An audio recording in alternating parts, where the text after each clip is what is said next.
1 Petrus pasal 4. Jadi, karena Kristus telah menderita penderitaan badani, kamu pun harus juga mempersenjatai dirimu dengan pikiran yang demikian. Karena barang siapa telah menderita penderitaan badani, ia telah berhenti berbuat dosa, supaya waktu yang sisa jangan kamu pergunakan menurut keinginan manusia, tetapi menurut kehendak Allah. Sebab telah cukup banyak waktu kamu pergunakan untuk melakukan kehendak orang-orang yang tidak mengenal Allah. Kamu telah hidup dalam rupa-rupa hawa nafsu, keinginan, kemabukan, pesta pora, perjamuan minum, dan penyembahan berhala yang terlarang.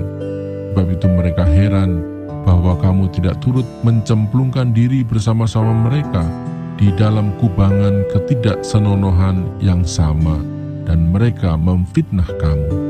Tetapi mereka harus memberi pertanggungan jawab kepada Dia yang telah siap sedia menghakimi orang yang hidup dan yang mati.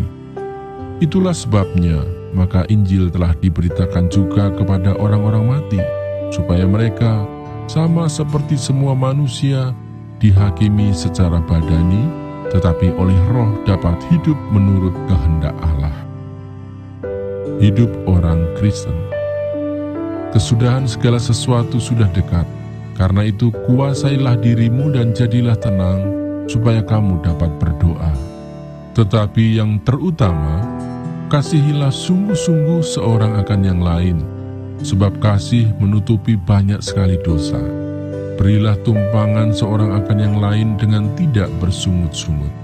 Layanilah seorang akan yang lain sesuai dengan karunia yang telah diperoleh tiap-tiap orang sebagai pengurus yang baik dari kasih karunia Allah.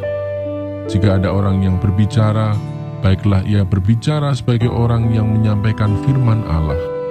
Jika ada orang yang melayani, baiklah ia melakukannya dengan kekuatan yang dianugerahkan Allah, supaya Allah dimuliakan dalam segala sesuatu karena Yesus Kristus.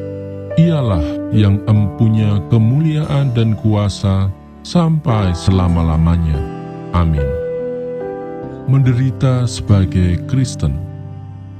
Saudara-saudara yang kekasih, janganlah kamu heran akan nyala api siksaan yang datang kepadamu sebagai ujian, seolah-olah ada sesuatu yang luar biasa terjadi atas kamu.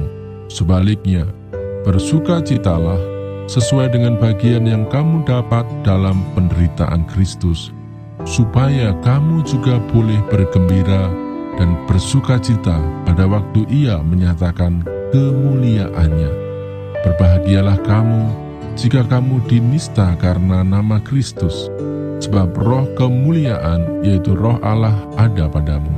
Janganlah ada di antara kamu yang harus menderita sebagai pembunuh atau pencuri atau penjahat atau pengacau.